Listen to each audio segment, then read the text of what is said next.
The military wing of the Hamas movement in the Gaza Strip has held many military parades across the coastal strip in recent weeks, presenting a new anti-aircraft missiles for the first time. Hamas is saying these parades were a message to Israel and added that it is ready to repel any new Israeli attack on Gaza.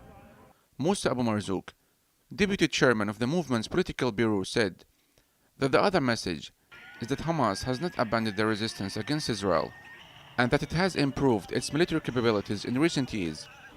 Another official said that these parades were in response to the decision by Palestinian Authority President Mahmoud Abbas to return to negotiations with Israel.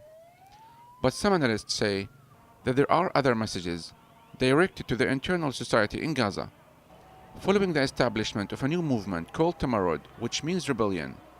The new online group urges the people of Gaza to rebel against Hamas and to bring an end to its rule in November the 11th. Their target is the Palestinian internal society. They are directed toward the Palestinian public amid fears that there will be a Palestinian Tamarrud rebellion on November 11th against Hamas and its government.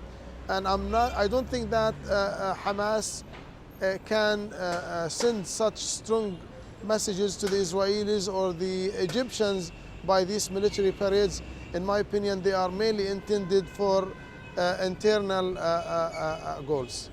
As part of the tension that has calmed in recent days, a Hamas official has accused the Egyptian intelligence and security services of training members of the rebellion Gaza group. Hamas feels that its existence in Gaza is in danger. It says there is an internal and external conspiracy to rebel against it. That's why it carried out the recent parades to send different messages to different sides, and as a sign of strength for the resistance party that has been ruling Gaza since 2007. There are a number of messages. The first message is for Egypt, an attempt to correct the mistakes that happened in the first parade that was carried out at the first of this month, when it showed the sign of Rabia and the Muslim Brotherhood logo during the parade, and to stress that their weapons are only directed against the Israeli side. The second message is for the internal society in Gaza, and that the Tamarud group will not be able to bring an end to Hamas rule. And the third message is for Israel, that the resistance party is ready to counter any attempt to destabilize its rule in Gaza. Although the spokesperson of Hamas's armed wing, as well as the Hamas government, denied Egyptian media reports that the recent frequent military marches were a message to Egypt, the Egyptian foreign minister has warned Hamas of a harsh response if the Islamist movement threatened Egypt's national security. In theory, these warnings are serious, but it's impossible to implement them practically on the ground, because Gaza is still under Israeli control, and Egypt cannot decide alone. The new Egyptian regime considers the Muslim Brotherhood as its first enemy in the Arab world, not only in Egypt, but also in neighboring Gaza, because Hamas is an offshoot of the Muslim Brotherhood, and the new Egyptian government does not want to see Hamas in power.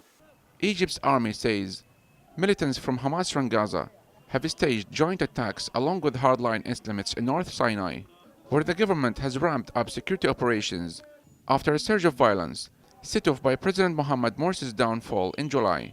This was denied repeatedly by the Hamas party.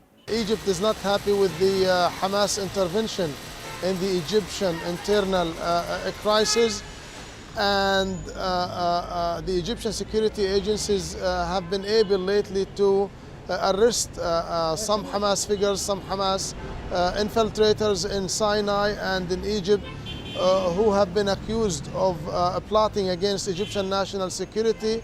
But at the end of the day, I don't think that Egypt will intervene militarily. I don't think that Egypt will deal with the Gaza Strip in a military way. The relationship between Cairo and Hamas has been strained since the Egyptian military overthrew Islamist President Mohamed Morsi on July 3. Hamas is an offshoot of the Muslim Brotherhood movement, which Morsi is a member of. I think these are messages not only for Israelis. I think it's a message for Tamarrud movement, that they are trying to make something in Palestine against Hamas movement, against the government of Gaza. Also, I don't know whether it's a message for Egyptians that now because of the conflict between the both sides. واضح أن مصر تحاول أن تمارس. It's clear that the new Egyptian regime is trying to put pressure on Hamas in Gaza through issuing these warnings in order to prevent the resistance party from showing any sign of sympathy with the Muslim Brotherhood in Egypt and prevent it from interfering in Egypt's internal affairs. Practically, a military action in Gaza on part of Egypt is not possible because Israel will not allow any Arab army to reach its borders with Gaza. The Egyptian military has accused Hamas party of aiding the Brotherhood militarily with the aim of attacking Egypt's army. Yet it is obvious that the party is trying its best to avoid any confrontation with Egypt's army. Gaza has come under a financial crunch since Egypt destroyed most of the subterranean tunnels under Gaza-Egypt borders that are considered the lifeline for Gazans, who relied heavily on these tunnels to bring in commodities banned by Israel from entering into the coastal strip, items such as construction materials. The Egyptian army has said that the destruction of the tunnels is part of a crackdown against Islamist militants in the Sinai Peninsula, who have links to militants in Gaza. In the meantime, Israel has often said that tunnels are used to smuggle weapons into Gaza. Now it remains to be seen if diplomacy would succeed to diffuse the tension between the two neighbors, especially as Egypt is Gaza's only gate to the outside world. It's not our fault as a Gazans that the similarity between the ideologies of Hamas, the government of Gaza, and the Muslim Brotherhood, the current opposition in Egypt, that it's not our fault that we'll be treated in such a way. The Rafah crossing closes for 1 week maximum and then it reopens again because 1 week is enough to cause a humanitarian crisis since it's the only exit and access point to the Gaza Strip.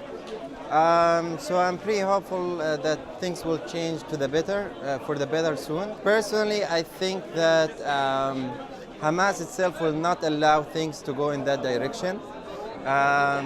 It's a Palestinian resistance group against the Israeli occupation. It's not necessarily fighting the Egyptian army or willing to put itself in a negative situation with respect to the Egyptian situation. Yusuf Al-Hilo in Gaza for the Real News Network.